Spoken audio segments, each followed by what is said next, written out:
Bonjour à tous, bienvenue au Canot, la maison des économies solidaires et innovantes pour cette nouvelle conférence UP. C'est la deuxième ou troisième qu'on accueille ici dans cet espace.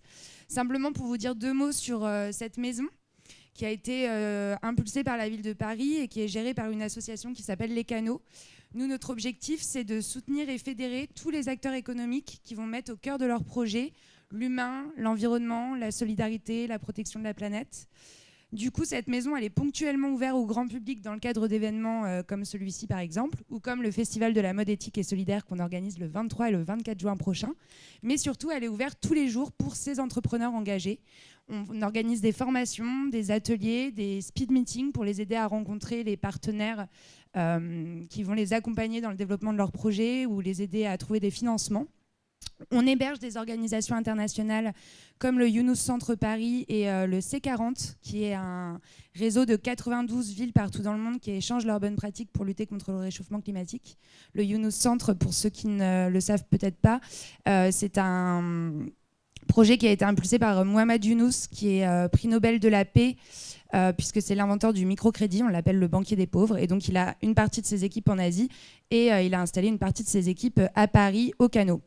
Et puis, au deuxième étage de cette maison, on héberge également des startups sociales et des associations qui agissent sur des sujets très différents comme la promotion de la mode éthique, la lutte contre le gaspillage alimentaire. On a également le collectif pour une transition citoyenne qui est un rassemblement de plusieurs structures de l'économie sociale et solidaire qui agissent ensemble pour notamment organiser la Fête des Possibles, qui est un événement qui a lieu en septembre sur toute la France pour recenser toutes les initiatives positives qui sont dispersées sur tout le territoire français, mais aussi en Suisse et en Belgique. Et puis on a un cabinet d'avocats qui s'appelle AMP Avocat Conseil, qui est le premier cabinet d'avocats spécialisé dans l'économie sociale et solidaire, et d'autres structures qui agissent dans ce sens-là. Voilà, et bien je vous souhaite une très bonne soirée avec UP. Et à très bientôt. Notez la date, 23 et 24 juin, Festival de la mode éthique et solidaire, à l'intérieur de la maison et sur le canal de l'Ourcq. Merci beaucoup Manon. Puisqu'on en est aux présentations, aux introductions, je m'appelle William Elland Goldsmith. J'ai le plaisir d'animer l'équipe du mouvement UP depuis bientôt 6 ans. Je vais vous en dire quelques mots sur ce mouvement UP et puis sur les événements qui nous réunissent. Alors déjà hier soir à la Bellevilloise, déjà avec toi Antoinette, ce soir et puis à de nombreuses occasions. Je ne veux pas faire de concurrence, mais nous également le 23 juin on organise un événement, le UpFest, à la Bellevilloise, mais il y a de la place pour tout le monde. Et puis évidemment, vous pouvez circuler entre les Canots et la Bellevilloise. Je suis sûr que ça se fait très facilement, surtout s'il fait beau. La conférence qu'on vous propose ce soir, elle entre parfaitement en résonance avec le lieu. Ici, les Canots, vous l'aurez compris, c'est un lieu qui est dédié aux économies innovantes, à l'économie circulaire.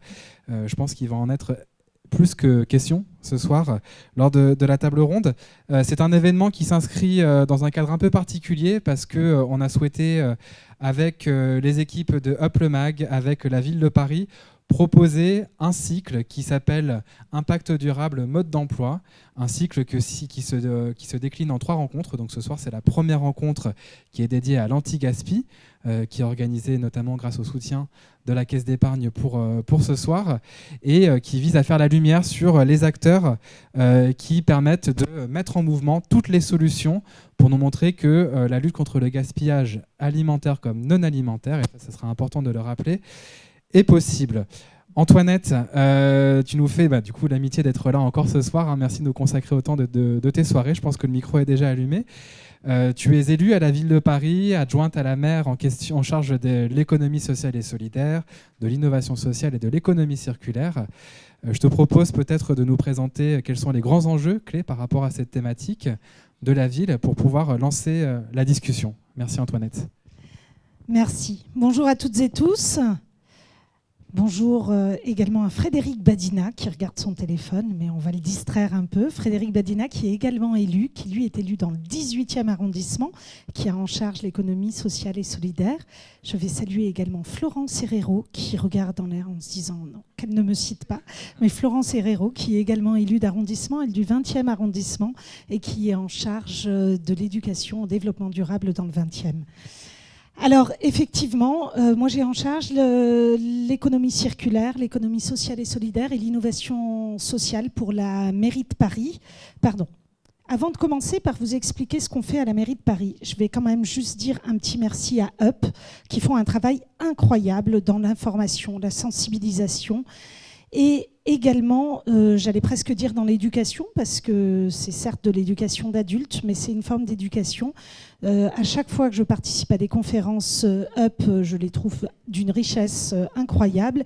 Hier, nous étions à la Bellevilloise sur la guerre des métaux rares. C'était une très très belle soirée. On en a fait d'autres également qui étaient passionnantes. Je voulais les remercier pour leur dynamisme, pour leur capacité à réunir, à fédérer, pour leur capacité de choisir des sujets qui sont souvent passionnants et toujours d'actualité. Voilà, donc merci à vous d'être si présents à Paris et d'être partenaire de la ville comme vous savez le faire sur tous ces beaux sujets d'innovation sociale. Alors, à la ville de Paris, on a décidé en 2014 de s'engager pour l'économie circulaire. On a décidé très très fortement de mettre l'accent sur l'économie circulaire. Et ce choix-là a été avant tout un choix écologique. Il faut le dire, il faut le repositionner dans son contexte. C'était réellement dans la construction, et c'est toujours dans la construction de la politique écologique de la ville que nous avons choisi cet engagement. Parce que s'engager dans l'économie circulaire, c'est choisir de protéger les ressources naturelles. La première des choses à faire, c'est de savoir quelles sont les ressources naturelles qu'on veut protéger. Parce qu'on dit toujours il faut protéger la planète, protéger l'environnement. Alors allons-y, ça veut dire quoi? Protéger l'environnement, ça veut dire protéger les forêts. Comment nous, à Paris, on peut protéger les forêts dans le monde? C'est ça les questions qu'il faut se poser. Comment vous, citoyens, vous pouvez le faire? Comment nous, collectivités locales, on peut le faire? Comment vous, acteurs entreprises ou associations, vous pouvez être partie prenante? Et donc, les grands enjeux de cette protection de l'environnement, vous les connaissez, ce n'est pas uniquement les ressources naturelles. Le premier des enjeux, c'est le climat, c'est le défi des défis. Le plan climat, d'ailleurs, a été voté au dernier Conseil de Paris. Et vous-même, vous pouvez voter pour le plan climat. Je vous invite donc, dès que vous aurez terminé la conf, à participer à la votation citoyenne, puisqu'on vous demande votre avis sur le plan climat de la ville de Paris. Si jamais vous n'avez pas voté en rentrant, vous pouvez voter en sortant. Il n'y a pas d'obligation, mais c'est toujours mieux de voter dans la vie, ça évite quelquefois des mauvaises surprises. Donc ça, c'est le premier défi, c'est bien le défi climatique. Le deuxième défi, c'est le défi de la biodiversité. Le troisième défi, c'est le défi des ressources naturelles. Et dans le défi des ressources naturelles, c'est ce que je commençais à vous expliquer, c'est quelles sont les ressources qu'on veut protéger. On veut protéger la forêt, on veut protéger nos océans. Ok, protégeons nos océans. Alors parlons du fait qu'en 2050, il y aura... Moi, je préférais avoir un micro qui... Voilà. C'est mieux comme ça? Oui. Pour protéger nos océans, ça veut dire qu'il faut qu'on s'assure qu'en 2050, il n'y ait pas plus de plastique que de poissons dans les océans. Et aujourd'hui, c'est la trajectoire qu'on prend. Protéger la terre, on en parle souvent, ça veut dire qu'au lieu de brûler nos biodéchets, il faudrait en faire du compost et puis permettre à des agriculteurs de pouvoir le réutiliser. En réalité, tous les gestes que vous pouvez faire en tant que citoyen, qu'on sollicite, alors j'ai parlé de compost, il faudrait que je cite immédiatement les alchimistes, mais ils auront la parole tout à l'heure, mais il y a effectivement des belles initiatives qui sont prises à Paris, et les alchimistes en est une toute particulière. Mais voilà, donc il y a comme ça des grands enjeux sur lesquels nous nous engageons et sur lesquels nous nous engageons fortement. Nous avons travaillé dans un premier temps à élaborer ce qu'on appelle le métabolisme urbain de la ville de Paris, c'est-à-dire d'identifier l'ensemble des flux qui entraient dans Paris, la manière dont ils étaient transformés et puis ce qui en sortait. Nous avons fait ça pour nous rendre compte, et c'est intéressant de voir comment une ville consomme dans son ensemble, c'est-à-dire que nous ingérons, si je puis me permettre de parler ainsi, nous, collectivités, collectifs, nous ingérons beaucoup de flux qui sont liés à la construction, et bien sûr, on se loge. Nous ingérons beaucoup de flux qui sont liés à l'alimentation. Puis nous avons énormément de produits finis qui entrent, des produits finis de consommation courante qui entrent sur le territoire, et bien sûr de l'eau et de l'énergie. Voilà les grands flux qui rentrent dans la ville. Ceux-là sont transformés, consommés. Et puis, il y a les flux sortants. Dans les flux sortants, bien entendu, on produit un peu à Paris. Hein. On a même lancé le label Fabriqué à Paris. On produit peu, mais il y a quand même des produits finis qui sortent. Il y a bien entendu les déchets qui sont qui sont aussi la partie aval, et puis toute une série de pollutions qui sont liées aux activités de la ville. Le travail de l'économie circulaire, c'est de dire comment pouvons-nous assainir tout ça pour pouvoir permettre de lutter contre tous les gaspillages, pour protéger, et là on revient à la question des ressources naturelles, pour protéger au mieux les ressources naturelles. Vous allez ce soir parler d'anti-gaspillage, vous allez parler d'anti-gaspillage alimentaire avec l'exemple du compost, vous allez parler de l'anti-gaspillage d'équipements, vous allez parler de nombreuses solutions qui sont des solutions quotidiennes, qui vont vous permettre, vous aussi, de pouvoir être inspirés. Mais nous, Ville de Paris, nous avons travaillé sur des politiques qui permettent en fait de faire entrer ces acteurs dans ces différentes politiques. Je prends un exemple. Nous avons lancé en 2015 le plan compost. Ce plan compost a pour objectif de pouvoir permettre de composter à Paris, doubler le nombre de points compost à Paris. Nous avons lancé dans le même temps le plan de lutte contre le gaspillage alimentaire pour permettre à toute l'administration, toutes les cantines de la ville de lutter contre le gaspillage alimentaire et d'aller encore plus loin. Je vois qu'il y a même dans la salle des acteurs contre le gaspillage alimentaire. Il y en a même un à ma droite d'ailleurs. Mais ça n'est pas que contre le gaspillage alimentaire. Nous avons également travaillé sur notre plan d'économie circulaire avec le développement des recycleries, des ressourceries à Paris. Nous travaillons dans le domaine du BTP pour pouvoir faire en sorte que nos constructions et que nos aménagements soient des aménagements éco-conçus, qu'ils soient circulaires. Quand vous prenez cette maison, par exemple, cette maison des canaux, vous pouvez regarder autour de vous. On va lancer bientôt la deuxième phase des travaux qui concerne le rez-de-chaussée. Celui-ci a été peu aménagé pour l'instant, mais l'ensemble des étages supérieurs ont été entièrement conçus à partir de récup internes aux canaux. D'ailleurs, ceux qui sont assis sur des bancs, là, vous êtes assis sur les bancs du théâtre du Châtelet. Donc c'est quand même pas mal. Eux voulaient s'en débarrasser, on s'est dit c'est parfait, les canaux pourront les accueillir. Mais les étages en haut, vous verrez, sont eux aussi entièrement aménagés. Si vous levez les yeux, vous avez là des chutes de papier qui ont permis de faire les faux plafonds. Et c'est un artiste qui est Junior Fritz Jacquet, un artiste qui fait de l'insertion, qui a élaboré les faux plafonds ainsi que tous les luminaires dans les couloirs. Et donc cette économie circulaire qui va permettre en fait de réemployer, de réutiliser aussi dans le bâtiment, c'est un des objectifs de la ville. Une autre action sur laquelle on a énormément travaillé, ce sont nos marchés publics. Comment est-ce qu'on commande à la ville? Quels sont les critères qu'on exige de nos fournisseurs?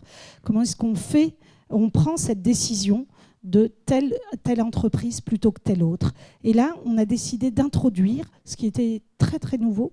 Alors aujourd'hui, ça commence maintenant à être, je ne vais pas dire rentrer dans les mœurs, il y a déjà d'autres collectivités qui le font, des clauses d'économie circulaire. C'est-à-dire qu'on dit aux entreprises d'office, soit nous vous demandons de travailler en économie circulaire à partir de matériaux recyclés ou de matériaux éco-sourcés, ou en faisant attention et en expliquant comment vous valorisez au maximum l'ensemble de vos déchets.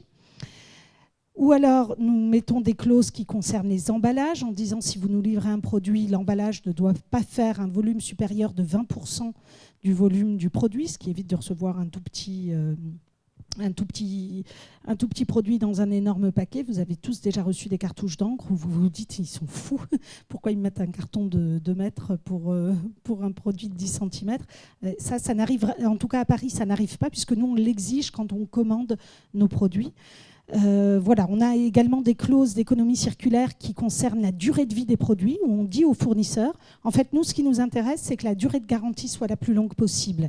Ce n'est pas pour embêter les fournisseurs, c'est parce que si on leur dit ça, ils savent que pour nous, c'est un critère, et que si ça devient un critère de choix, en fait, on est sûr d'avoir ils s'engagent sur le fait d'avoir des produits qui soient solides et qu'on n'est pas obligé de jeter, de mettre à la poubelle dans 1 an, dans 2 ans, dans 5 ans.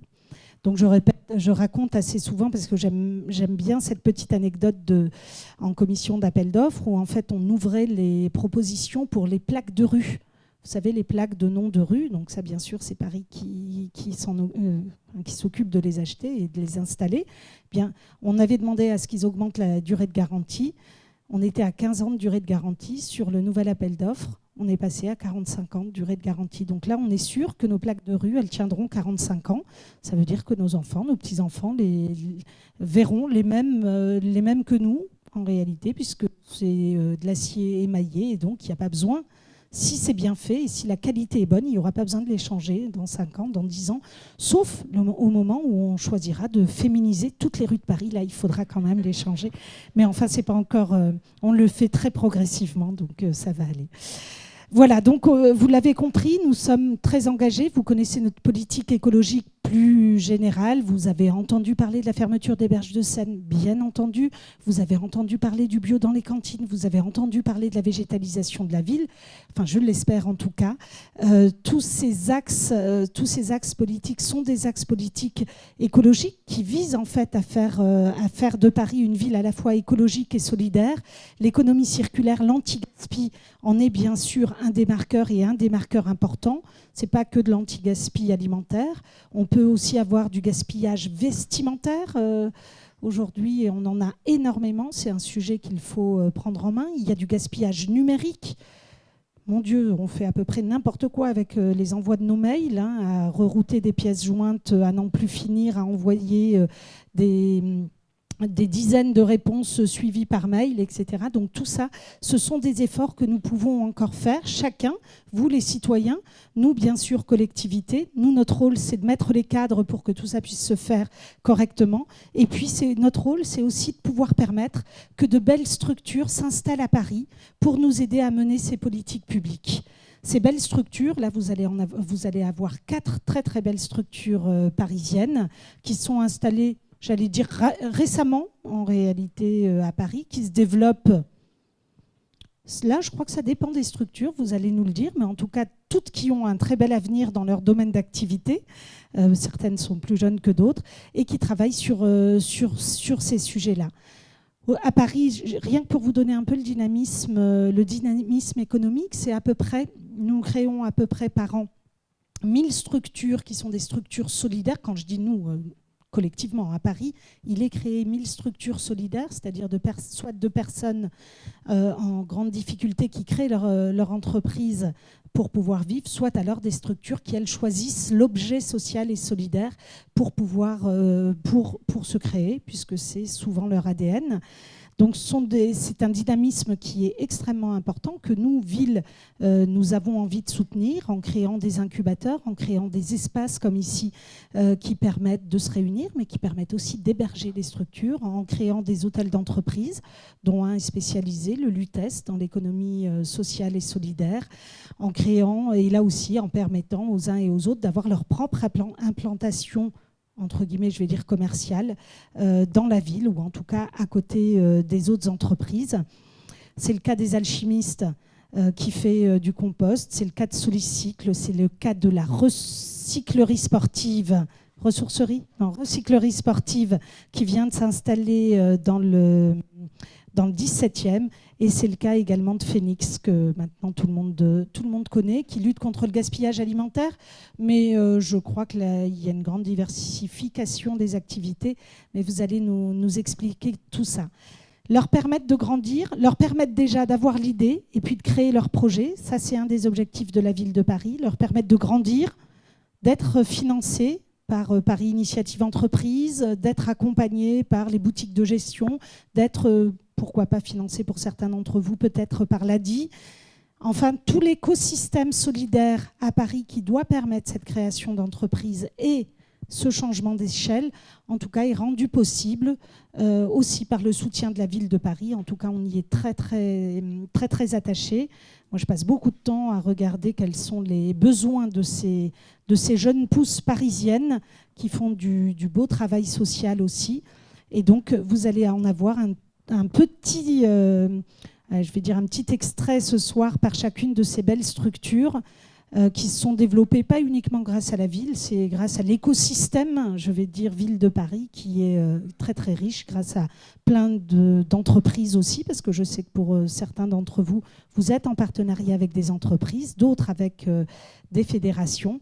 Donc voilà, c'est aussi créer cet écosystème qui nous permettra, à nous, Ville de Paris, et qui permettra à tous les Parisiens d'avoir des commerces qui sont des commerces différents. Parce que si c'est pour avoir une ville comme Paris qui va ressembler à toutes les autres grandes villes dans 10 ans, dans 15 ans dans le monde, ça c'est absolument impossible. On a nos propres spécificités. Aujourd'hui, l'économie sociale, l'économie circulaire s'en est une. Donc ça veut dire aussi que les entreprises qui s'y installent doivent avoir aussi cette marque de fabrique. Et nous, on est très très heureux d'accompagner cette transformation-là de la ville. Voilà, William, ce que je voulais dire en introduction. Je vais maintenant vous laisser en débat. Je partirai un petit peu avant les questions parce qu'en fait, je dois aller faire une inauguration un peu tardive. Alors, je m'en excuse, j'aurais pris beaucoup de plaisir à rester jusqu'à la fin de vos interventions, mais je vais devoir partir avant. Merci à vous.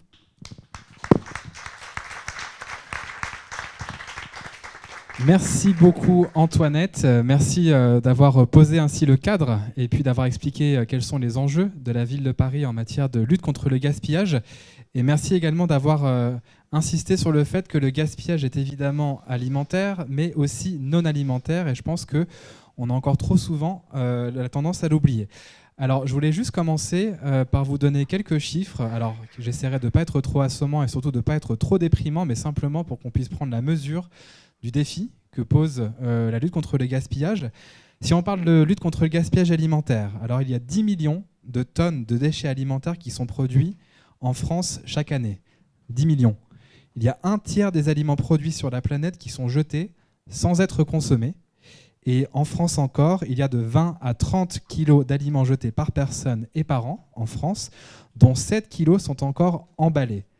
Donc ça permet de se rendre compte un petit peu des proportions en termes de gaspillage alimentaire. Et si on parle de gaspillage non alimentaire, il y a chaque année 630 millions d'euros de produits neufs qui sont détruits. Donc des produits neufs qui n'ont jamais été utilisés. Si on prend des estimations qui ont été données par l'Organisation pour l'alimentation et l'agriculture, donc c'est une agence de l'ONU, on apprend que le coût économique direct des produits perdus ou gaspillés s'élève à 900 milliards d'euros par an. Et si on ajoute le coût environnemental et social, il s'agit de 2340 milliards d'euros.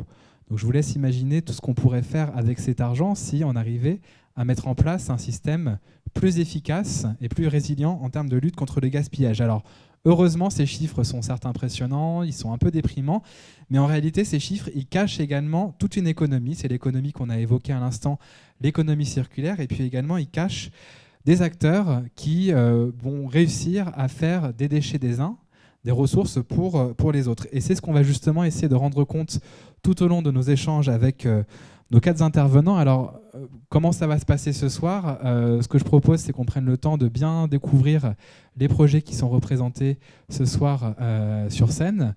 On va passer un temps d'échange ensemble. Et puis ensuite, évidemment, vous aurez, vous, l'occasion de réagir, d'interpeller, de poser des questions. On essaiera de prendre le plus de temps possible pour que vous puissiez avoir la parole, parce que également, on va s'en rendre compte, le gaspillage et la lutte contre le gaspillage, ça concerne tout le monde, et peut-être en premier lieu les citoyens.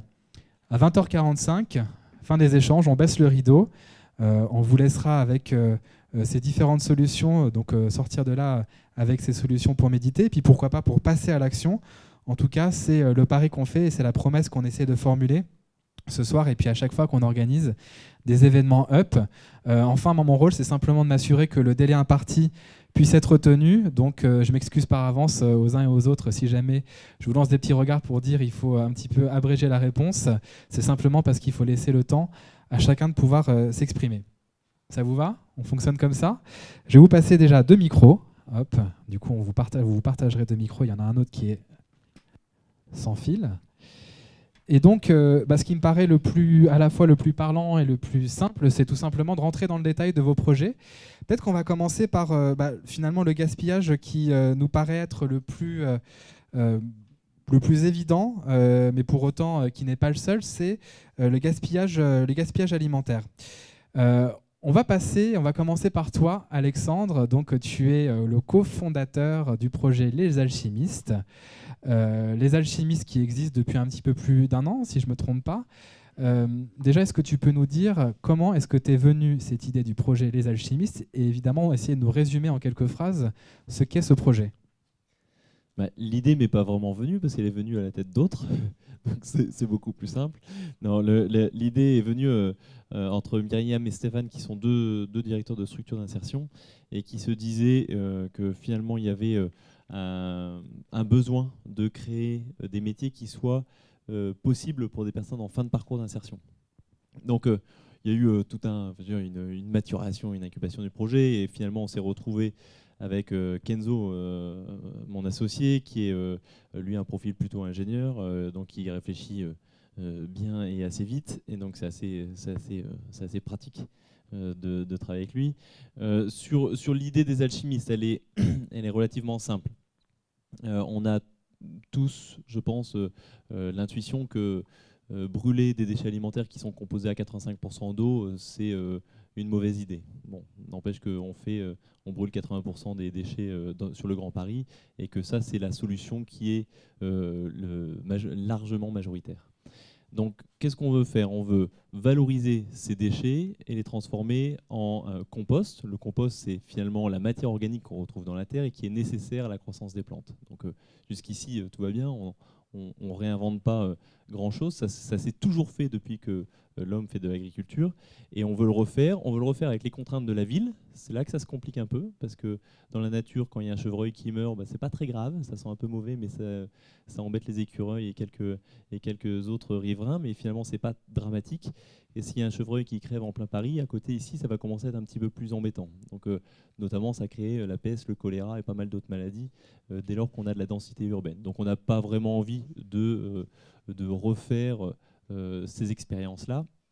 Et donc, on s'est dit qu'on voulait transformer ces déchets alimentaires en compost, donc en terre, qu'on voulait le faire en ville, parce que 80% des Français vivent en ville aujourd'hui, et qu'il est souhaitable de ne pas transporter des déchets de la terre, parce que c'est des matières à faible valeur ajoutée.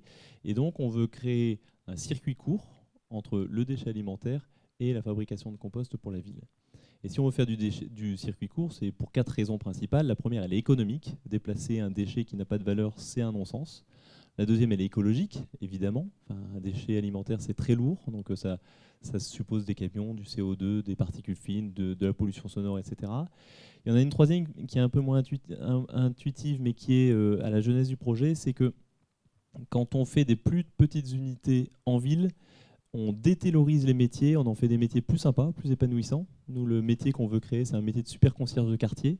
C'est quelque chose qui est a priori plus sympa, en tout cas c'est ce qu'on a expérimenté nous depuis presque un an, que celui des boueurs ou celui d'opérateurs sur une chaîne de tri sélectif. Et le quatrième point, et peut-être le point principal, c'est la symbolique. C'est-à-dire que tant que le traitement du déchet sera loin de nous, ce ne sera pas notre responsabilité. Ou en tout cas, le préfet de police de Paris en 1883, qui s'appelait Poubelle, disait vous mettez dans la poubelle et c'est plus votre problème. C'est-à-dire que aujourd'hui, ce n'est pas votre problème. Ce n'est pas le problème de l'urbain de gérer ses déchets. Il y a des gens qui s'en occupent et on envoie ça ailleurs. On pense que c'est pas comme ça qu'on va changer les choses, et on pense qu'il faut montrer, il faut rendre visibles et visitables les sites de traitement des déchets. On est assez fiers, parce que même si c'est une toute petite expérimentation, ce qu'on fait dans le 14e, c'est le premier site de traitement des déchets à Paris Intramuros. On a 2 centres de tri, le reste, c'est le seul site. Donc voilà, on prend des déchets, on en fait du compost, et le compost, on en fait des fleurs et des tomates. Tu citais ce lieu dans le 14e, tu peux le nommer, ce lieu, comment s'appelle-t-il? On a ouvert au Grand Voisin, pour ceux qui connaissent, qui est vraiment un espace extrêmement favorable à l'innovation sociale et au vivre ensemble. Alors, dans les alchimistes, il y a un procédé qui est un peu particulier, c'est le composteur mécanique. Est-ce que tu peux nous expliquer un peu plus en détail ce que c'est qu'un composteur mécanique et pourquoi finalement ça s'insère bien dans un milieu urbain? Comme je le disais, mon exemple du chevreuil, c'est qu'évidemment on ne laisse pas un chevreuil crever en plein Paris sans que ça pose un certain nombre de problèmes. Et donc le composteur électromécanique permet de reconstituer ce qui se passe dans la nature dans un circuit fermé, dans un cylindre qui est quelque chose de très simple, un cylindre fermé avec un axe central et qui va mélanger, brasser la matière et permettre aux bactéries qui dégradent la matière avec de l'oxygène de transformer les déchets en compost. Donc il y a deux façons de dégrader la matière organique. Quand il n'y a pas d'oxygène, on appelle ça la dégradation anaérobie, c'est un certain nombre de bactéries, un certain type de bactéries qui se développent et qui vont faire du méthane, des biogaz, etc. Quand on a de l'oxygène, là on transforme les déchets en compost. Donc c'est ça qu'on veut faire. Ça a l'avantage, comme on remue de manière régulière et qu'on amène de l'oxygène à ces bactéries, les bactéries s'éclatent, elles ont à manger, elles ont à respirer toute la journée. Du coup, elles se développent de manière assez rapide et elles transforment la matière à peu près en 12 jours. Donc on est en circuit fermé, donc on maîtrise les nuisances olfactives. C'est un procédé accéléré, donc on évite de prendre des centaines ou des milliers de mètres carrés pour transformer 150 kg ou 2 tonnes par jour. Surtout, on a une maîtrise très forte de la montée en température qui est nécessaire pour hygiéniser la matière. Est-ce que d'ailleurs dans la salle, il y en a qui ont déjà utilisé un compost ou qui utilisent actuellement un compost? Peut-être lever la main ceux qui sont concernés. D'accord, donc il y a quand même pas mal de gens dans la salle qui sont au fait. La matière, les déchets, vous les récupérez auprès de qui? Comment est-ce que vous les récupérez? Pour l'instant, on est vraiment encore sur une phase d'expérimentation, donc on composte peu, ou en tout cas trop peu. On composte à peu près 150 kg par jour, donc c'est pas ça qui va changer les 30 000 tonnes annuelles de Paris Intramuros. On va collecter dans des petits magasins épiceries type Biocoop, les Nouveaux Robinson. On collecte dans les collectivités locales, Paris 14e. On collecte dans des tout petits restaurants, traiteurs qui ont envie de se positionner sur cette question-là. On collecte dans un palace, le Georges V, qui a envie en fait de recréer une boucle. Alors c'est vrai que c'était pas intuitif quand on les avait vus la première fois, mais ils ont envie de recréer une boucle entre leurs déchets, le compostage à Paris, l'utilisation du compost sur leur maraîchage à Versailles et cuisiner les fruits et légumes de leur jardin. Donc on est dans cette boucle qu'on veut recréer. Elle s'est arrêtée, je le disais avec le préfet Poubelle qui a dit les ordures c'est dangereux, on envoie ça à la campagne. Ça s'est réellement arrêté avec les incinérateurs où on envoie toute la matière organique dans l'air. Voilà pour nos clients. Le compost, une fois qu'il est obtenu, l'idée c'est d'en faire quoi? Qu'est-ce que vous proposez aujourd'hui? Ce qu'on propose, c'est de l'utiliser. Non, mais je le dis, mais ça paraît un peu évident. Mais en fait, c'est pas du tout ça la norme. La norme, c'est que quand je ne veux pas les citer, mais les gros industriels du compost, en fait, sont emmerdés avec le compost qu'ils produisent. Ils sont là pour faire du service aux collectivités. Et en fait, ils ont un compost qui est globalement d'assez mauvaise qualité et ils veulent s'en débarrasser. Nous, c'est vraiment tout l'inverse. On a envie de le valoriser. Donc, principalement en ville, parce que comme pour les déchets, on n'a pas envie de faire des kilomètres à du compost qui est une matière qui a quand même une faible valeur ajoutée. Et ça tombe bien parce que la ville, comme le disait Antoinette, a besoin et envie du retour de la nature. Et donc il y a besoin de sols de qualité pour la ville, pour plein de raisons qui sont aussi psychologiques, voire un peu plus de verre, ça fait pas de mal, mais aussi sur les questions de surchauffe urbaine en période caniculaire, de captation des eaux pour éviter les crues centenales, etc. Donc aujourd'hui, on le distribue. Comme on en produit peu, on le distribue en petit conditionnement. On le vend en vrac au Biocoop. Donc les gens achètent leurs amandes, leurs céréales et leur compost. Donc c'est vendu au kilo et ça évite de devoir acheter un sac de 20 kg de fumier de cheval quand on a un petit pot de fleurs sur son balcon. Et donc les gens achètent exactement ce dont ils ont besoin sans emballage. Et la boucle est bouclée sur 1 km. Du coup, ça fait un peu plus d'1 an que vous existez. Ça se développe bien. C'est quoi les prochaines étapes pour les alchimistes? Les prochaines étapes, c'est de passer à une échelle qui soit intéressante économiquement. Parce qu'aujourd'hui, c'est bien, on a prouvé des choses, notamment réglementaires. On est la seule installation sur le Grand Paris, sur 7 millions d'habitants, à être agréée par le ministère de l'Agriculture pour cette activité-là. Maintenant, il faut arriver à une taille qui soit la bonne. Donc, on va ouvrir en octobre un site à l'île Saint-Denis, près de là où on est né et de là où on habite, pour traiter 2 tonnes par jour. On va ouvrir un autre site d'un peu plus grosse taille, mais de taille intermédiaire, à la Caverne, porte de la Chapelle, donc, qui est une grande ferme urbaine souterraine, porte de la Chapelle, sur 8000 m². Et on va ouvrir à la ferme du Rail, qui est un projet dans le 19e arrondissement, qui est un projet qui mêle logement, insertion, agriculture urbaine et maintenant compostage. Super, merci beaucoup Alexandre. On reviendra évidemment aux alchimistes tout à l'heure.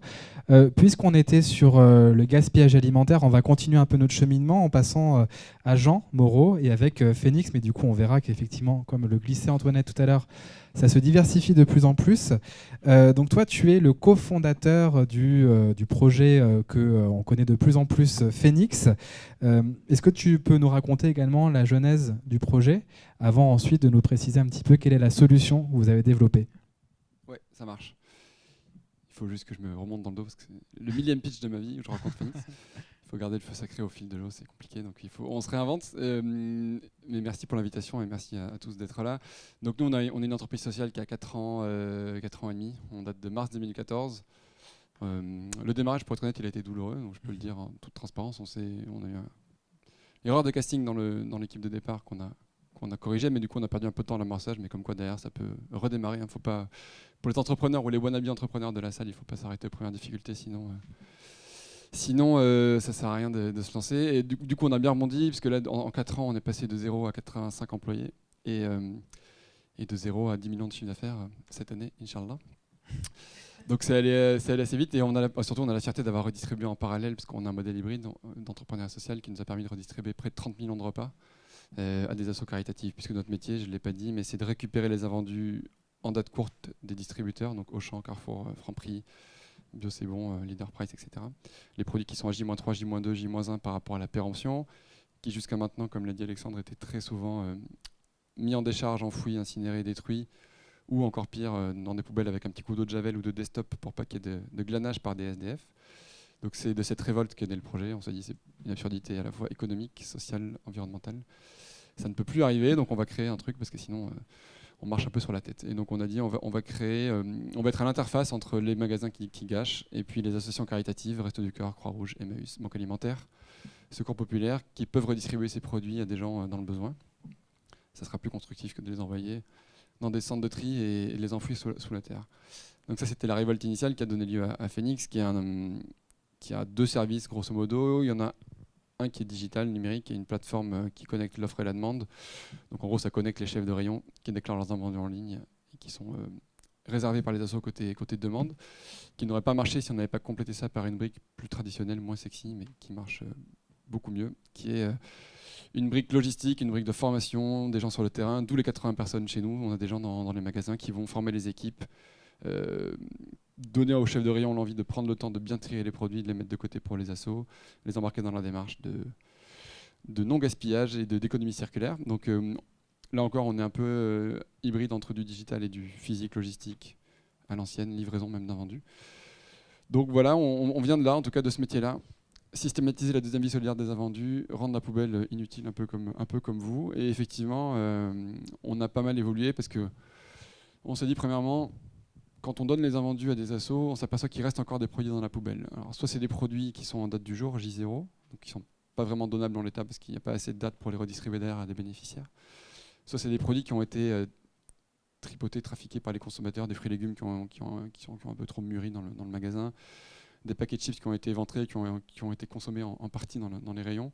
Donc tous ces produits qui étaient pas des déchets, mais pas donnables, des assos caritatifs, parce que pas dignes d'aller là-bas. On s'est dit, en fait, même logique, on va les donner plutôt à des fermes, des parcs animaliers, des centres équestres, des porcheries, des zoos. Et donc on a fait entrer, on a plugué une deuxième filière de valorisation aval, qui est celle de l'alimentation animale. Et donc voilà, premier truc, le don associatif qui était notre gros pilier. Ensuite, pour le résiduel, la filière animale qui marche bien, surtout en province et en région, à Paris un peu moins, mais ça commence quand même. Il y a des gros centres animaliers, donc ça marche bien. Et dernière chose qu'on a faite, on est venu aussi, on s'est dit c'est bête de ne pas mettre le consommateur dans la danse. Donc on a progressivement branché le consommateur sur la lutte anti-gaspi, en disant en fait dorénavant le parcours, c'est ce qu'on est en train de bâtir, une sorte de nouveau standard de gestion des invendus et des déchets pour les générations futures. C'est-à-dire maintenant un invendu, quand il est à J-3, premier réflexe, on le propose au conso avec une réduction, moins 40, moins 30, moins 20%. c'est de la date courte, ça périme ce soir ou demain. Donc vous l'avez en réduction. Et ce n'est pas juste un achat lesradins.com, c'est de la consommation responsable engagée contre le gaspillage. Donc il y a un double effet qui se coule, on fait une bonne affaire, on est content. Et en plus, on consomme un produit qui serait parti à la poubelle et puis on est exemplaire dans la consommation engagée. Donc on a le consommateur en premier. Si le consommateur n'a pas voulu de ces produits, alors on les bascule dans le secteur associatif. Là encore, s'il reste des volumes, on va en filière animale. Et après, derrière, on branche ça sur les alchimistes pour le compost, la valo énergétique, la valo matière. Et en fait, comme ça, on se dit on est plus cohérent, on respecte la hiérarchie des normes et la hiérarchie de la lutte contre le gaspillage. La première qui nous manque encore étant la prévention en amont, c'est-à-dire réduire le gaspillage à la source via des meilleures commandes, de meilleurs achats et donc autodétruire la boîte in fine. Parce que, mais c'est finalement aussi la mission des entreprises sociales. Hein. Nous, on s'attaque à un problème et si on fait bien notre job, si on réduit le gaspillage alimentaire, ce qui est notre mission dans nos statuts, en théorie, dans 5 ans, 10 ans, 20 ans, on n'a plus de raison d'être là. Je pense qu'il y a du boulot, donc on n'est pas inquiet, mais voilà, c'est la direction qu'on prend. Et donc, voilà, prévention, sur laquelle on travaille sur d'autres trucs, consommateurs, associations, filière animale et ensuite compost. Mais quand on a mis les 3 filières, on s'aperçoit qu'on arrive progressivement à des magasins vers quasiment du zéro biodéchet, zéro déchet organique. Pas du zéro déchet, ce qui reste de l'emballage, du polystyrène, du carton, etc. Mais en tout cas, sur les déchets organiques, les 3 filières font qu'on assèche le gisement qui auparavant était collecté par les prestataires historiques, que je ne citerai pas, et qui ne nous aiment pas trop. Du coup, donc, si on comprend bien, donc pour les associations, alors si on revient justement sur cette brique-là, donc ce sont des dons, donc c'est un service qui est gratuit pour ces associations. Ce qui est intéressant également, c'est par exemple pour le supermarché, est-ce que ça lui coûte quelque chose ou du coup, je pense que tu vois où je veux en venir, qu'est-ce que ça lui apporte lui, au-delà de l'aspect éthique? Ok, alors le truc dont on est fier et qui est dans l'ADN de Phoenix, c'est que nous, on aurait pu créer une association, on aurait pu créer Phoenix sous forme associative. Il y en a qui l'ont fait, il y a des gens qui font la même chose que nous, qui s'appellent les artisans biocycles, qui l'ont fait dans le 14e sous statut associatif. Nous, on a choisi la voie différente, qui est la voie de le faire sous statut marchand. Donc on est une SAS, mais SAS avec un agrément solidaire, qu'on appelle l'agrément ESUS, qui implique pas juste du déclaratif, mais des vrais engagements. C'est-à-dire que chez nous, il y a une échelle de salaire qui va de 1 à 7. On s'engage à redistribuer au moins 50% à réinjecter 50% des bénéfices dans des projets associatifs solidaires ou dans des projets de Phoenix au service des associations. Donc 50% maximum des profits sont versés en dividendes aux actionnaires. On a comme investisseurs des gens de la finance responsable, le compteur de l'innovation, Inco, ou Aviva qui a aussi une grosse activité d'impact investing, de finance solidaire. Donc on essaie d'être cohérent de A à Z, mais on est statut marchand et donc on a un modèle économique. C'est comme ça qu'on a fait nos 5 millions de chiffre d'affaires en 2017 et qu'on espère faire x2 cette année. En gros, le modèle, il est assez simple et ça a été, à mon avis, une des clés du succès de Phoenix jusqu'à maintenant. On va voir Carrefour ou Franprix, qui sont deux de nos gros clients, et on leur dit jusqu'à maintenant, qu'est-ce que vous faisiez, vos invendus, vous les mettiez. Mettons, vous avez une palette de briques de lait qui périme dans 2 jours. Il y en a pour 1 000 € de valeur. 1 000 € de valeur économique, c'est le prix d'achat hors taxe auprès du fournisseur. Aujourd'hui, qu'est-ce qui se passe? Les 1 000 € sont perdus, c'est de la perte sèche, parce que le produit est détruit. Et en plus, il y a un collecteur qui vient vous facturer au tonnage 120, 150 € à la tonne pour l'emmener en décharge et le détruire. Donc non seulement vous perdez de l'argent, vous faites un truc qui est absurde d'un point de vue sociétal, environnemental, et puis vous payez quelqu'un pour aller dans cette direction-là. Nous, on a dit, en fait, on va faire 2 choses pour vous. En débranchant le flux qui allait chez Veolia, j'ai lâché les noms, mais c'est pas grave. En débranchant le flux qui allait chez Veolia, Suez ou Paprec, pour le plugger chez la Banque Alimentaire, le Resto du Cœur, le Secours Islamique ou le Secours Catholique, et ben déjà, bonne nouvelle, vous allez économiser les fameux 150 € par tonne que vous payez en traitement de déchets. Donc c'est de la réduction de coûts de gestion de déchets. Donc déjà, ils ont le sourire pour cette raison-là. Et en plus, cerise sur le gâteau, le don en nature, dès lors qu'il est fait à une œuvre d'intérêt général ou d'utilité publique, ouvre droit à défiscalisation. C'est comme quand vous donnez 100 € au Téléthon, vous pouvez sortir de votre impôt sur le revenu une partie du montant. C'est pas très connu, mais ça marche pareil pour une entreprise. Alors dès lors qu'elle donne un produit qui est valable, certes un invendu, mais qui est J-2, J-1, qui a encore de la valeur économique et qui est encore consommable, l'entreprise peut récupérer, au titre de la générosité, 60% de la valeur en stock en réduction d'impôt. Du coup, il y a une sorte de double effet qui se coule, où ils payent moins pour détruire, ils ne payent pas parce qu'ils ne détruisent pas plutôt, et puis ils récupèrent une partie de la valeur en réduction d'impôt, tout en participant à un geste qui est dans l'air du temps et dans le sens de l'histoire, et sur lequel aussi ils peuvent communiquer à la fois en interne auprès de leurs clients. Donc voilà comment on fonctionne. Et nous, on prend une commission au succès là-dessus, c'est-à-dire que les produits sont gratuits pour les associations, par positionnement philosophique, on ne veut pas les faire payer, y compris quand on les livre à leur porte. Pas de participation aux frais, tout est gratuit, on ne voulait pas rentrer là-dedans. En revanche, voilà, côté client, c'est paradoxal parce qu'ils payent quelqu'un pour donner, mais comme in fine ça leur rapporte de l'argent, ou en tout cas ça limite leurs pertes, ils nous payent 30% de commission au succès sur les volumes qui transitent par chez nous. J'ai une question qui peut s'adresser donc aussi bien à toi Jean qu'à toi Alexandre. Donc, tu nous as parlé de quand tu vas voir les grandes surfaces, évidemment, donc il y a un argument économique qui est assez fort, mais est-ce que vous avez le sentiment aujourd'hui que justement vous adressez, que ce soit à des petits restaurants ou des grands restaurants des palaces, des grandes surfaces, est-ce que vous avez l'impression que le discours passe de mieux en mieux, ou est-ce qu'il y a encore beaucoup de travail de conviction à faire et que ils vous perçoivent encore un peu comme des gens qui sont là pour leur créer plus de soucis qu'autre chose? Non, il passe bien. Nous, il y a un truc que j'ai pas dit, c'est que donc, au-delà de l'évidence économique, écologique, sociale, etc. que j'ai décrite, il y a en plus une loi qui nous a aidés, qui nous a porté, puisqu'en mars 2016, il y a un député PS qui s'appelle Guillaume Garot, qui a impulsé une loi contre le gaspillage alimentaire et qui a rendu délictuel le fait de détruire de la nourriture consommable pour toutes les surfaces de vente de plus de 400 mètres carrés. Donc nous, quand on a vu cette loi arriver, on s'est dit trop bien, ça va nous générer pas mal de momentum et de tendances et d'appels entrants et de gens qui voudront s'engager. Et en fait, là où je veux en venir, c'est que moi j'ai une conviction que j'ai forgée sur le terrain, c'est que ce qu'on fait donc, de la RSE, du développement durable, ça ne fonctionne que s'il y a un levier économique fort. Si c'est que de la contrainte, c'est mort. Si c'est que de la communication, ça passe pas le pas de la fondation et de la RSE, du développement durable dans les grands groupes. Par contre, quand ça touche à l'économique, on peut rentrer dans le cœur de métier chez les opérationnels, et quand il y a un levier économique puissant, comme c'est le cas sur nous, sur le déchet, la défiscalisation, etc., là les gens s'emparent du sujet, mais nous, sur les clients qu'on a, pour être très clair, j'en ai 90% qui signent parce qu'ils voient un tableau Excel, ils comprennent que c'est intelligent économiquement, et que, by the way, par rebond, on aura un impact économique dont ils sont contents, mais un impact écologique dont ils sont contents, mais qui n'est pas le cœur de leur décision. Et j'ai un petit 10% de gens vraiment engagés qui disent ok, votre truc je le fais parce que c'est une évidence, et tant mieux si par ailleurs on gagne 3 sous, on les réinjectera dans la fondation ou dans des projets. Mais aujourd'hui, pour moi, je suis assez radical là-dessus. Le développement durable sans levier économique, ça reste, ça fait des beaux articles de presse, ça reste mignon, mais ça peut pas vraiment grossir à grande échelle. Dans les milieux que j'attaque moi, qui sont assez particuliers, en grande distribution industrielle, c'est pas des rigolos, mais en tout cas ça a marché grâce à ça, et pas grâce aux belles histoires. De ton côté, Alexandre, c'est un vécu que tu peux partager, ou c'est un petit peu différent? Bon, on n'a pas le même recul, on est beaucoup plus jeune, donc on a beaucoup moins d'historique. On n'a pas du tout fait de prospection commerciale, donc les gens qui sont venus sont des gens qui quand même globalement s'intéressent au sujet. Maintenant, ceux qui viennent et ceux qui signent, c'est effectivement pour des questions économiques. Donc nous, ce qu'on dit en gros, c'est si le déchet, au lieu de faire 80 km, fait 1 km, on arrive à être très compétitif au niveau du prix. Donc on est beaucoup moins cher. Et c'est ça que les gens regardent, et c'est ça, effectivement, c'est pas parce qu'on fait les choses mieux qu'on doit les faire plus cher. Donc il faut les faire moins cher, parce qu'il y a plein de... Il y a toute une période quand même où on a perdu un peu de bon sens, et que quand le bon sens revient, oui, il y a des économies à faire. Donc voilà, nous, c'est pas la défiscalisation, c'est pas la disparition d'un déchet, mais c'est de dire voilà, tu as le choix entre faire 100 bornes à un déchet, c'est absurde, tu le sais, mais c'est aussi absurde économiquement.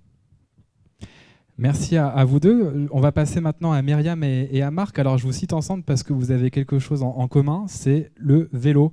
Et on va en parler, parce que justement lorsqu'on parle de gaspillage, encore une fois, il ne s'agit pas que d'aliments. Qui est-ce qui a un vélo dans la salle? Qui est-ce qui utilise soit les Vélib quand ils marchent, ou qui est-ce qui a un vélo? D'accord. Justement, on va en parler avec Myriam. Donc toi, Myriam, tu es la fondatrice de Solicycle. C'est quoi Solicycle? Bonsoir, merci de nous accueillir. Solicycle, c'est une marque, puisque c'est porté par une association qui s'appelle Études et Chantiers Île-de-France, qui est un vieux mouvement d'éducation populaire. Donc voilà, il y a de l'innovation aussi dans les vieux mouvements.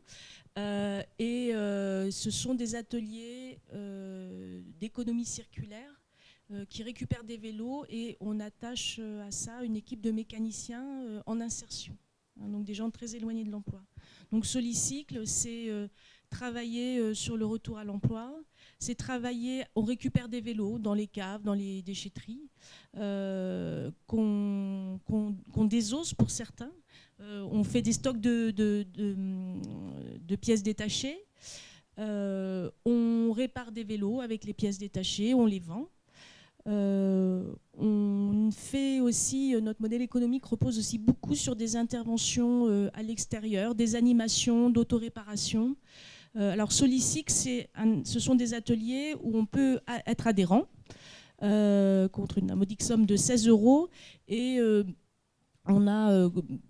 grâce à ça, on accède à l'outillage, on vous apprend à réparer votre vélo.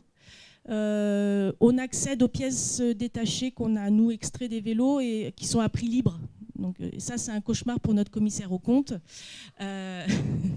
Comment vous évaluez votre stock? On ne sait pas. Et donc, voilà. Donc, on fait des animations à l'extérieur, on accueille des personnes. On ne veut pas réparer à la place des autres, puisqu'on est vraiment dans l'esprit d'une structure d'éducation populaire, do it yourself. On est positionné, on a 6 ateliers maintenant dans des quartiers politiques de la ville. Donc c'est aussi un outil de lien social. On veut que les gens viennent apprendre à réparer pour créer du lien entre eux. Parce que s'ils viennent juste acheter une action de réparation, on est un vélociste classique. Voilà, donc c'est un outil en faveur de la mobilité douce, puisqu'on s'aperçoit, il y a eu une enquête qui a été faite, environ 60% des gens qui fréquentent un atelier d'autoréparation disent qu'ils font plus de vélo qu'avant. C'est important d'avoir des pistes cyclables, des abris vélos sécurisés, mais si vous ne pouvez pas réparer votre vélo, il y en a 30% des gens, dès qu'ils ont un pneu crevé, le vélo reste dans la cour à Paris. Voilà. Donc ça, c'est important. Il faut savoir qu'en France, on achète environ 3 millions de vélos par an. Il y en a 1,5 million qui sont jetés. Donc c'est des dizaines de milliers de tonnes de métal. Voilà. Donc nous, on le récupère, le métal. On va le chercher dans les déchetteries. Et grosso modo, avec 3 vélos, on en refait un neuf vendable à prix pas cher, puisqu'on est dans les quartiers politiques de la ville.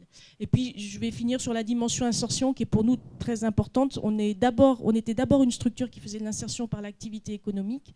Et donc, voilà, on s'est penché. On a commencé il y a 11 ans aux Ulysses. Et donc maintenant, on a 6 ateliers en Ile-de-France. D'accord. Et ça représente, tu arrives à évaluer à peu près combien de vélos vous récupérez? Oui, alors on récupère, sur nos ateliers, on récupère environ 2000 vélos par an. On en produit 1600. Voilà. Et on se rend compte que c'est pareil, c'est des vélos qui ne prennent pas des camions, c'est comme les déchets alimentaires, etc.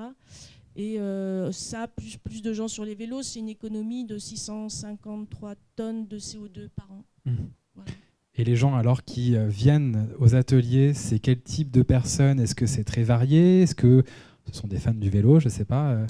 Alors, ce qui est intéressant avec le vélo, c'est que c'est un support qui est transgénérationnel, qui est tranche-couche sociale. Vous avez aussi bien les fans du Tour de France. Moi, je viens par le Tour de France sur le vélo. Il y a les bobos parisiens, voilà, ou des grandes villes. Vous avez aussi bien les cadres que des migrants. Donc on va essayer de travailler cette question-là aussi. Moi, j'habite à la Goutte d'Or. Je peux vous dire qu'il y a plein de gens à vélo, voilà. Et puis on voit aussi bien des papis que des enfants, parce qu'on accueille des enfants. La place de la femme, c'est quelque chose qui nous interpelle. Les ateliers d'autoréparation, on n'est pas les premiers en France. Il y a des réseaux, notamment au recyclage. Il y a une réflexion qui a été faite parce que, alors, la mécanique, c'est un truc d'homme, c'est bien connu. Donc, quand dans un atelier d'autoréparation, vous avez une femme qui commence à toucher un outil, il y a un mec qui vient lui montrer comment faire. Moi, mon père me montrait comment il me faisait la même chose avec ma voiture, donc je vois très bien ce que c'est. Donc maintenant, on a décidé d'ouvrir, alors ça se discute, voilà, ça pose la question de la mixité, mais on a décidé d'ouvrir un de nos ateliers, on expérimente, réservé aux femmes, une fois par mois, pour qu'elles puissent prendre confiance, et puis après, dans les ateliers mixtes, non, pas se laisser prendre la clé molette des mains. Voilà. Et ça, c'est à Saint-Denis. Et alors, les prochaines étapes, si jamais il y en a qui sont déjà identifiées? Alors, on est en train de travailler sur l'ouverture d'un atelier dans le 18e, dans un quartier très populaire aussi, à la Goutte d'Or. On réfléchit sur le Val-de-Marne. Et puis, Solicic, voilà, on n'est pas les seuls à faire de l'insertion autour du vélo, mais je pense qu'on a été les premiers en Ile-de-France, voire un petit peu au-delà. Donc, on réfléchit maintenant sur l'essaimage. On est contacté de plus en plus par des jeunes porteurs d'ateliers vélo en France. Donc, de travailler un petit peu cet essaimage d'accompagnement. On voudrait créer un réseau autour de ça. Et puis voilà, le développement de la vélo-école. Si la loi sur le transport dit que tous les enfants des écoles primaires doivent savoir faire du vélo comme ils savent nager à la sortie du primaire, on fait déjà beaucoup de vélo-école, et notamment avec des femmes issues de l'immigration, ça c'est super intéressant. Donc l'essaimage, et puis là on travaille avec la ville de Paris pour monter en réseau avec d'autres ateliers, alors créer un réseau sur Paris, et puis une grande école des métiers du vélo de Paris, mais c'est encore un rêve, c'est encore une vision. Ce qui est intéressant de voir, c'est que la lutte contre le gaspillage, donc en l'occurrence de vélo, c'est pas uniquement une opération qui est positive sur le plan écologique ou économique, mais qui a également une vraie vertu citoyenne par rapport à tout ce que tu nous expliques. On va également pouvoir l'évoquer avec Marc. Donc, je disais, le vélo, c'est ce que vous avez en commun finalement, mais avec la recyclerie sportive, ça ne se limite pas que au vélo. Il y a d'autres équipements sportifs qui sont proposés. Est-ce que tu peux nous dire depuis quand est-ce que la recyclerie sportive existe? Où se situe-t-elle? Et puis, comment est-ce que l'idée t'est venue? Oui, donc du coup, moi j'ai travaillé pendant 10 ans dans le monde du sport. Et puis j'avais créé une association il y a de ça déjà en 2011 où j'envoyais du matériel de seconde main dans différents pays, plus pour des questions de solidarité internationale. Ayant travaillé dans le tourisme sportif, je me suis dit quand je voyage, je vais apporter du matériel, ou on monte des groupes où on va apporter du matériel de seconde main. Et en fait, j'ai rencontré Bérénice qui, elle, travaille dans un syndicat déchets. Et elle m'a dit, ouais, c'est bien, mais la problématique du déchet, souvent, c'est lié à un territoire. On ne transfère pas un déchet à l'étranger parce que c'est lui qui va devoir le traiter à la fin. Donc l'idée est venue un peu de là au démarrage. Et très vite, on s'est dit, il faut qu'on essaye de transformer ce déchet en ressources. Et puis, on s'est rendu compte aussi que plus ça va, plus il y a des inégalités aussi sur l'accessibilité au sport. Sur la région Île-de-France, on estime aussi que tout le monde n'a pas accès au sport. Donc on est parti avec ces deux rêves un peu, nous, de se dire on va transformer ce déchet en ressources, et puis de rendre le sport accessible à tout le monde. Et donc on a décliné le zéro déchet de la filière sport. Donc la première étape, en effet, comme disait Jean tout à l'heure, c'est de la prévention, c'est de la sensibilisation. On dit souvent que le meilleur des déchets, c'est celui qu'on ne crée pas. Donc sensibiliser les gens à une consommation plus responsable. Ensuite, c'est allonger la durée de vie de l'objet. Donc en effet, il y avait des ateliers de vélo qui existaient. On s'est dit, mais pourquoi on ne le ferait pas aussi sur tout le reste, réparation des rollers, des planches de ski, tout ce qui est tennis aussi. Donc on apprend à réparer un peu comme un Repair Café tout le matériel du sport. Et puis derrière, on fait du réemploi. Donc le réemploi, les gens peuvent donner du matériel. Là, on a des boutiques où les gens peuvent donner du matériel ou s'équiper en matériel de seconde main, comme un Emmaüs. Il y a des ressourceries qui existent et souvent qui sont généralistes. Il n'y a pas d'écrémage de matière, donc ils prennent tout ce qu'il y a dans l'habitat. Et il y en a quelques-unes qui sont spécialisées comme nous. C'était aussi un peu l'idée de se dire, on peut aller acheter. Le fait d'être spécialisé, déjà, ça permet de mieux connaître un peu les matériaux. Et puis, ça permet de se dire, au moins je peux trouver mon produit, celui que je souhaite, quoi. Voilà. Donc on fait du réemploi, où là on redistribue. Il y a plus de 17 univers qui sont représentés, entre le nautique, les sports d'eau, c'est la même chose d'ailleurs, tout ce qui est montagne, à roulettes, vélo notamment. Donc ça représente à peu près 35% de nos flux aussi.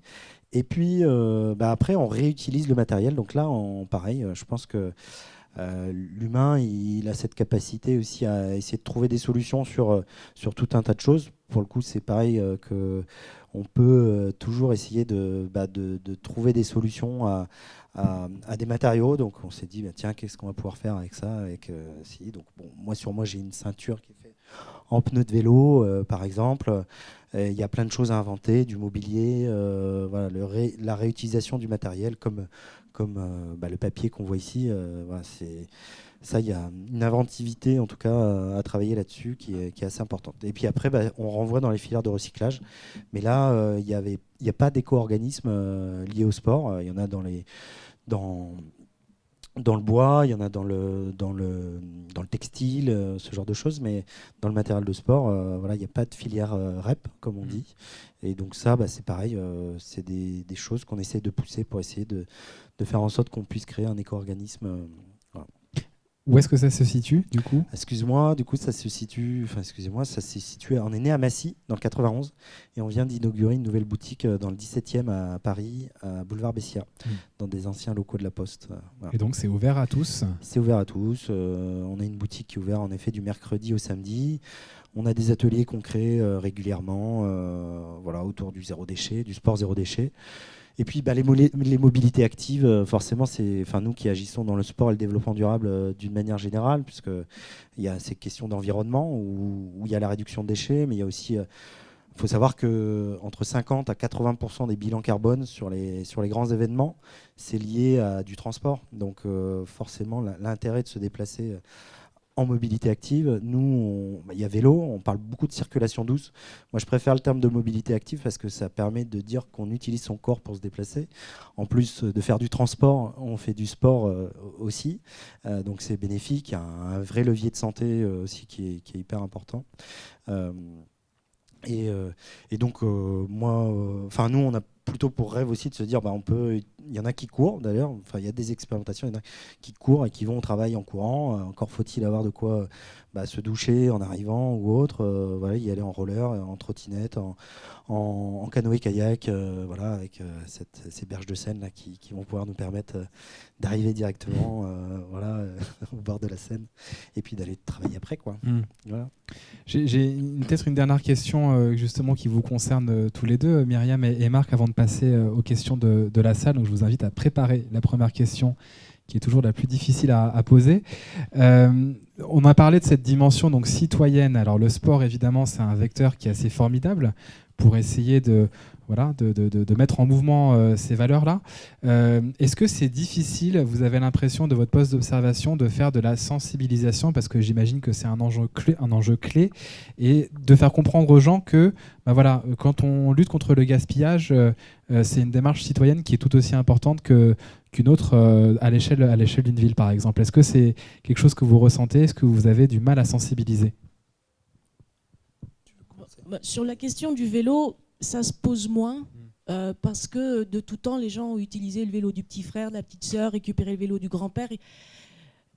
Je vous disais, il y a 3 millions de vélos d'achetés, 1,5 million de jetés tous les ans, donc ça contredit un peu ce que je dis, mais il y a quand même eu, c'est la sensibilisation, c'est plutôt de dire aux gens, oui, tu peux prendre ton vélo, oui, c'est facile à réparer, donc tu peux être autonome, et oui, donc tu peux faire plein de choses avec ton vélo, tu peux avoir un jour un vélo cargo pour aller chercher tes gamins, faire tes courses, et puis aller au travail avec. Je pense que les enjeux, là, ils sont vraiment autour du développement de la part modale du vélo dans les déplacements. On n'a pas de mal à sensibiliser par rapport à la récup, quoi. Oui, du coup...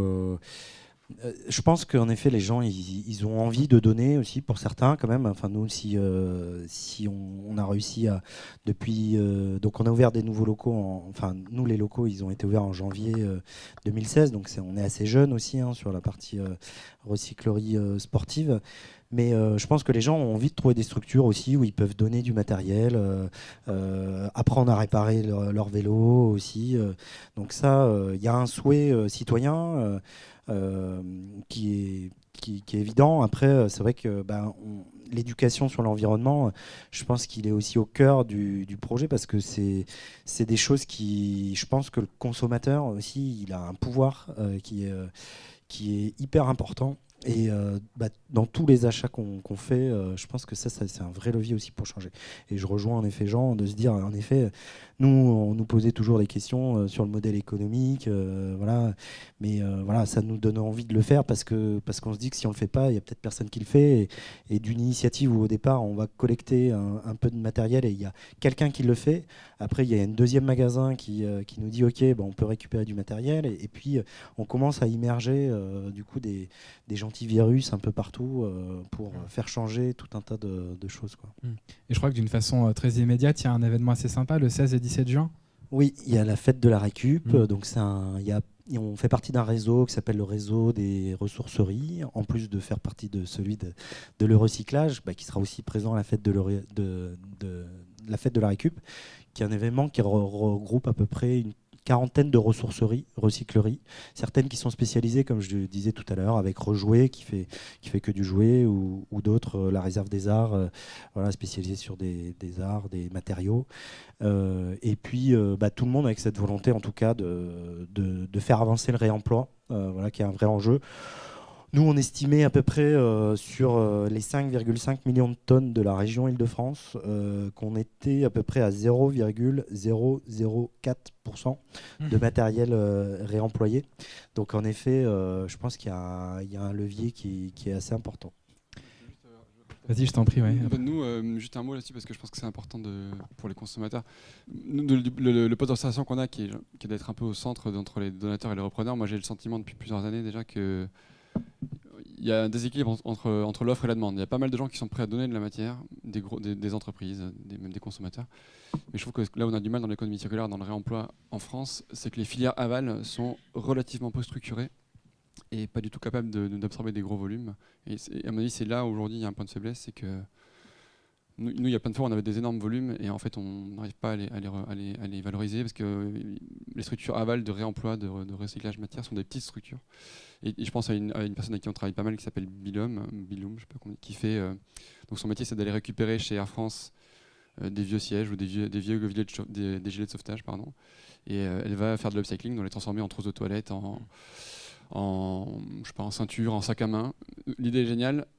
Ça devrait cartonner, sauf qu'en fait, elle est obligée de les revendre à Air France en boucle fermée parce qu'il n'y a pas de consommateur qui est prêt à acheter des trucs réemplois. Alors, sur le principe, tout le monde adore, et en vrai, elle est hyper contrainte parce que son produit ne marche qu'en boucle fermée. Elle rachète la matière à Air France et elle lui revend sous forme de goodies parce que c'est les seuls qui sont prêts à racheter leurs trucs pour le comité d'entreprise, pour le cadeau de fin d'année.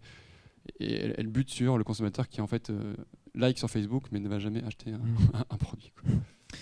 Merci. On a encore une quinzaine de minutes, donc si on veut essayer de tenir au mieux le timing, et donc on va vous passer la parole. Je vais circuler avec le micro. Voilà. Si jamais il y a des questions, des interrogations, on a envie d'aller plus loin, c'est le moment de lever la main. Oui, au fond, j'arrive. Alors, je vais vous demander, si possible, de faire des questions courtes. Et comme ça, du coup, si jamais on peut avoir des réponses courtes, comme ça, on aura le plus d'interactions possible. Merci. Bonsoir à tous. J'aurais juste aimé savoir où se déroulait la fête de la récup. Pardon, c'est à l'espace des Blancs-Manteaux, dans le Marais. À l'espace des Blancs-Manteaux. La fête de la récup, vous tapez fête-de-la-récup.org et vous allez tout de suite trouver sur Google ou d'autres. C'est 16, 17 le 16 juin. et le 17 juin. Ouais. Voilà. Est-ce qu'il y a une autre question? Oui, monsieur. Il y a des théâtres forums en attendant, il y a des spectacles. Voilà. Non. Vous m'entendez ou pas Ah, ok, merci. J'avais une question pour Alexandre des Alchimistes. Merci beaucoup pour votre intervention, je trouve ça hyper intéressant. Les autres aussi, hein, mais celle-là m'a beaucoup parlé. En fait, quand vous parlez de circuit court, j'avais une question sur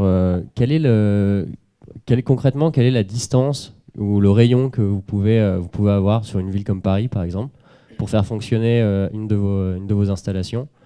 Et du coup, combien il en faudrait pour pouvoir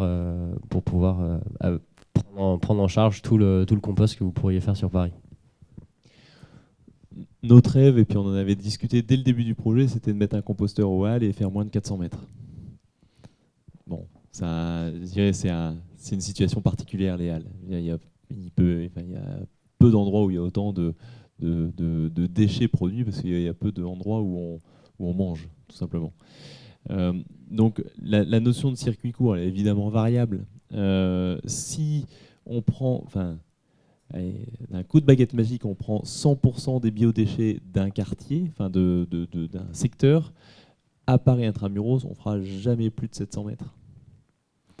On veut faire des machines qui vont traiter 2 tonnes par jour. Donc à Paris, vu la densité urbaine, et quand je dis 700 mètres, c'est peut-être moins que ça. Ça, c'est avec la baguette magique. La réalité, c'est qu'on va capter 5%, 10%, peut-être un jour 15% ou 20% d'un secteur, et que du coup, tu vas ajouter autant de surface de collecte. Donc là, on a démarré dans le 14e. L'essentiel de ce qu'on collecte est dans le 14e. On a fait un petit coup de canif dans le circuit court en allant au Georges V. Alors, c'est 4 km 5. Donc, on est encore loin d'aller chercher des déchets puis de les envoyer à la campagne. Mais c'est aussi parce que c'était un client différent. On voulait se frotter un petit peu au luxe qui est particulièrement exigeant et de voir si on était capable de répondre. Et en l'occurrence, il y a un partenariat assez fort qui s'est fait. Et du coup, on voulait aussi, dans cette phase expérimentale, avoir des typologies de clients différents. Donc on a pris aussi un petit producteur de jus, par exemple, en se disant tiens, mais c'est de la micro-industrie, on n'est plus dans le restaurant, on n'est plus dans le machin. Est-ce qu'on sait faire? Est-ce que c'est différent, etc. Mais voilà, derrière nous, notre rêve, c'est de se dire une ville de 10 000 habitants en France qui est assez isolée d'une grosse installation de traitement des déchets n'a pas de solution. On a discuté avec le directeur développement durable d'Intermarché. Intermarché, c'est une implantation spécifiquement sur les petites et moyennes villes de France. Et il nous dit, nous, on est emmerdés parce qu'on veut faire des choses, mais quand on se retrouve à plus de 40, 50, 80 ou 100 bornes du premier méthaniseur, de la première plateforme de compostage, etc., les prix proposés par les gros du déchet, pour ne pas les nommer, tout le monde les a en tête, sont soit indécents, soit il y a une qualité de service qui n'est pas adaptée. Donc mettre un composteur sur une ville de 10 000 habitants, typiquement, c'est quelque chose qui nous intéresse fortement et on a été sollicité par beaucoup déjà. Merci. Est-ce qu'il y a d'autres questions? Oui.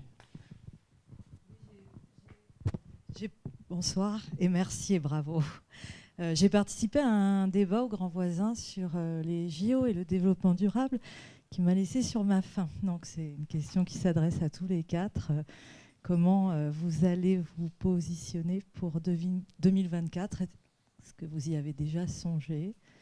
Voilà, quelles sont vos propositions? Parce que je pense que ça va générer une quantité non négligeable de déchets de toutes sortes. Oui, les gens parlaient des bâches aussi. Biliou, mais je sais qu'elle travaille aussi des bâches événementielles, parce qu'en effet, sur un événement, il y a beaucoup de publicités et tout ça qui sont mis et qui derrière sont pas toujours valorisés, qui ont une durée de vie hyper courte, quoi. Après, la ville de Paris s'est engagée en tout cas sur des Jeux Olympiques les plus verts, responsables, durables et tout ça. Et souvent, on se rendait compte qu'il y a des problèmes dans les autres pays par rapport aux objectifs qui se sont fixés, quoi.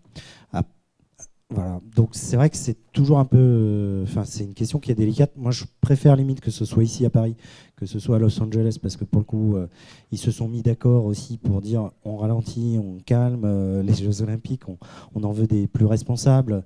Donc il y a eu quand même une entente auprès de tous pour dire voilà. Et puis je préfère aussi que ce soit la ville de Paris, parce que c'est...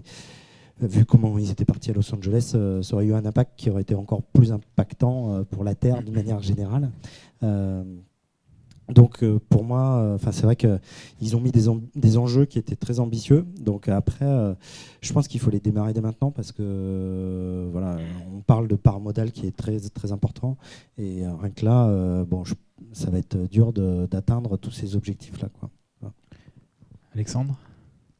Moi, je veux bien faire une réponse assez égoïste. J'habite à Saint-Denis.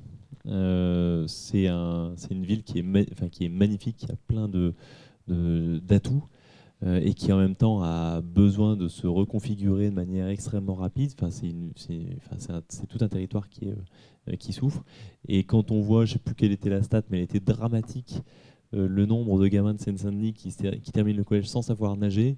J'ai envie de prendre un peu le bon des JO. Alors la question philosophique est de dire c'est la fête au n'importe quoi, les JO. On voit JO après JO, on voit les équipements, c'est n'importe quoi. Et là, je rejoins le point là. J'ai plutôt confiance dans la ville de Paris, et pas que la ville de Paris, mais aussi à la tendance de faire un peu moins n'importe quoi. Je ne dis pas que ce ne sera pas le qu'il n'y aura pas de l'énorme gâchis. Et ensuite, la réponse un peu égoïste qui est de dire, voilà, ce territoire-là a besoin de starters, de grands événements pour transformer les choses de manière plus rapide, parce que c'est aujourd'hui vraiment des territoires qui souffrent. Donc j'ai un peu partagé, mais j'irai faire de la piscine, j'irai apprendre à nager. Myriam, Jean, vous souhaitez réagir ou ajouter quelque chose? Non, mais c'est plus modeste, c'est-à-dire qu'on verra, mais avec la recyclerie sportive, ce qu'il faudrait, c'est que les gens qui viennent sur les sites des Jeux Olympiques se déplacent le plus possible à vélo, en mobilité active. Donc il y aura tout un gros travail, mais je ne sais pas si on aura assez de vélos pour tous les visiteurs, donc ça sera peut-être un problème de gisement. Oui, les pistas, ouais. Monopignon, c'est vachement bien. Nous, on a une petite activité dans l'événementiel qui est je n'ai pas parlé, mais ce week-end, il y a Wheel of Green, par exemple, qui est un festival qui, pour le coup, est super engagé, assez exemplaire. Il a beau être bobo, il a quand même fait des trucs assez chouettes en la matière, et surtout, il a inspiré les autres. Il a mis la pression sur les concurrents, ou les alter ego. Et en gros, qu'est-ce qu'on peut faire sur un truc comme ça? Donc, déjà, il y a l'éco-conception en amont. Là, en l'occurrence, nous, pour la scénographie, on leur fournit des palettes, des chutes de bâches, de tissus, et tous les architectes conçoivent les bars, les stands avec des matériels de réemploi. Parce que c'est, par définition, l'événementiel, c'est la génération de déchets pour un truc qui va être éphémère, quoi. 3 jours, 4 jours, 1 mois au mieux pour les JO. Donc nous, sur Wheel of Green, il y a les deux dimensions. La dimension matérielle, à la fois en amont, on conçoit la scénographie avec du matos en réemploi, et en aval, après les 3 jours du festival, on va récupérer ce qui a été construit, et on va le donner pour le prochain festival, que ce soit Rock en scène, Site d'Action, etc. Donc il y a de l'échange de matériel. Et puis sur la partie alimentaire, classiquement, ça ressemble à ce qu'on fait en grande distribution, mais sur un festival ou après un match de foot, il y a la baraque à frites qui a des gaspillages, il y a la sandwicherie, il y a la vente à emporter. On le fait, il y a une autre association qui le fait qui s'appelle le Chaînon Manquant, dont c'est la spécialité, qui fait plutôt de l'événementiel sportif, et qui récupère les invendus, la sandwicherie à emporter, le bar à salade, le bar à quinoa, et qui va le redistribuer à des assos caritatives. Donc il y a plein de solutions. Après, le faire à grande échelle, il faudra aussi y mettre des moyens, du budget et de l'énergie. Mais bon. C'est de la vision à long terme. Hein. Si on est la stratégie à 6 ans, en 2024, moi je suis en 2019-2020 déjà, je suis bien. Ça me suffit comme souci. On a le temps pour une dernière question. Oui. Du coup, on va prendre les 2 questions en même temps. Oui, bonsoir. Donc moi, ma question s'adresse à Jean, donc de Phoenix. J'en avais plusieurs, mais bon, peut-être très rapide.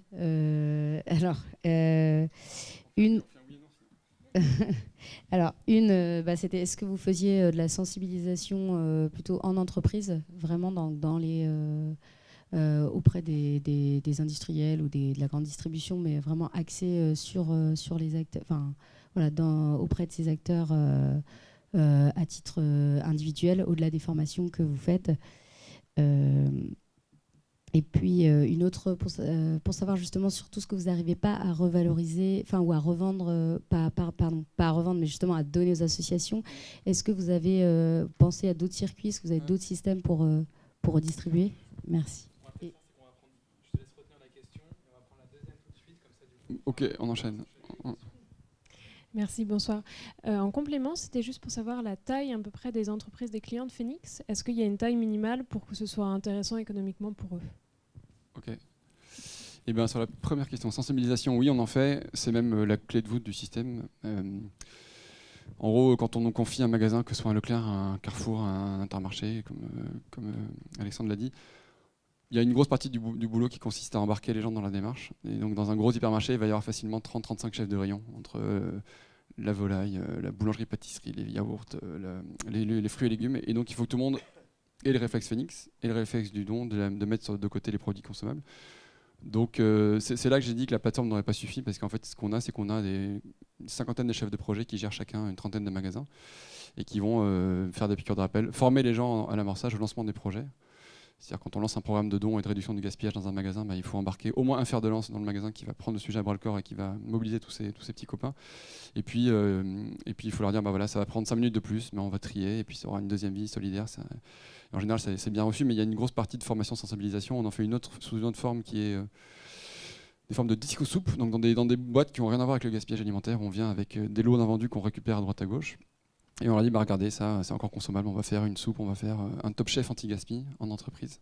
Donc tous les collaborateurs se mettent ensemble par équipe, et puis ils travaillent des invendus, et puis à la fin, il y a un jury qui vote pour le meilleur repas anti-gaspi. Donc ça, c'est pour la partie formation. La deuxième partie de la question, c'était, est-ce que... taille de l'entreprise minimale? Non, il y a une sous-question là qui était avec vous. C'était quoi la deuxième partie de la question? Ah ben non, les autres valeurs... Ouais, alors, pardon. Et c'est pour ça qu'Antoinette, à mon avis, me faisait une passe décisive pour que je dise en quoi Phoenix se diversifie, c'est qu'on vient de lancer un réseau de magasins. La première étant plantée en Bretagne, au nord de Rennes. Et donc c'est des épiceries qui sont anti-gaspi 100%, dans lesquelles on fait converger que des flux de produits déclassés en date courte. On a eu quoi? On a eu un producteur de vin qui passait en bio, et donc il nous a balancé tout son stock de non bio, de conventionnel, qu'on a revendu à... Donc c'est pour la bonne cause, hein, c'est que pour financer sa transition vers le bio, il nous redonne son stock conventionnel qu'on revend à prix cassé.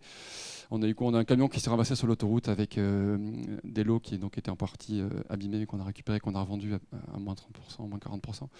Mais donc c'est de l'achat-revente là. On achète des stocks déclassés qu'on revend aux consommateurs dans une épicerie qui n'est pas un truc marketé déstockage tout à 1 €, mais qui est plutôt, encore une fois, consommation responsable, consommation engagée. Donc ça, je pense que ça va bien marcher. On en a ouvert une qui cartonne, et il y en a 2-3 qu'on a visité. Donc voilà, il y aura une filière de plus, au-delà du consommateur, des assos, de la filière animale. Il y aura la revente dans des épiceries, dans un réseau d'épiceries engagées anti-gaspi. Et après, pour dernière question sur les volumes qu'on a, nous, les plus petits, au début, on n'était que sur l'hypermarché. On va rentrer dans la technique de la grande distribution, mais il y a 3 formats, ou même 4. Il y a l'hypermarché, le supermarché, la proximité, qui est un peu l'avenir de la distribution, quoi. Les Biocoop, les Bio C'est Bon, les Franprix, les Carrefour City. Et puis il y a le Drive, qui est encore notre format atypique. Au début, on faisait que de l'hyper, parce qu'on se disait, allez, on va privilégier les gros volumes. Dans un gros Leclerc, un gros Auchan, sans trahir de secret industriel, il y a facilement entre 1500 et 3000 € de produits qui partent à la poubelle par jour. Donc ça nous paraissait évident d'aller là-bas. Et en fait, on s'est rendu compte que notre service, il était aussi utile pour les petits Franprix ou les petits Carrefour City. Et donc, notre valeur ajoutée, c'est qu'on fait de la collecte mutualisée. On va passer dans 1, 2, 3, 4, 5 Franprix de quartier. C'est un maillage qui est assez dense, Franprix. On massifie les volumes avec des triporteurs non polluants en vélo cargo. Et une fois qu'on a massifié, qu'on a collecté les 4-5 Franprix, on va livrer en flux tendu l'assaut du quartier. Donc on va passer dans le 11e, puis on va livrer la maison des assauts du 11e. Donc c'est ça un peu la limite. On n'ira pas dans une boulangerie récupérer 3, 4, 5 jambon beurre et des pains au chocolat. Ça, on laisse à des acteurs comme Optimiam, Too Good To Go, qui ont des solutions B2C qui sont performantes pour certaines d'entre elles. Et donc voilà, ça on n'ira pas. Restaurateur, on laisse plutôt aux gens qui font du compost. C'est une solution qui est beaucoup plus appropriée que le don alimentaire. Et par contre, les magasins de proximité type Franprix, Carrefour City, c'est le début où ça devient intéressant, parce que le jeu envoie la chandelle entre la valeur marchande des produits qu'on récupère et le coût logistique pour nous de collecte. Merci beaucoup Jean, et merci à vous 4.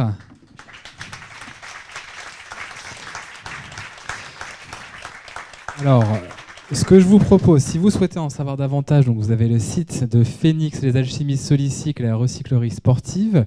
Vous pouvez également aller faire un tour sur up-inspiré.fr, parce qu'il y a des super reportages qui sont réalisés notamment grâce au soutien de la Caisse d'épargne, qui a également soutenu l'événement de ce soir. Vous pouvez en savoir davantage, redécouvrir certaines des initiatives qui étaient présentes ce soir ou en découvrir d'autres. Et puis pour ce qui est du cycle Impact durable mode d'emploi, on vous donne rendez-vous après l'été. Et puis on parlera d'un sujet qu'Antoinette a évoqué rapidement, qui est celui de la mode éthique.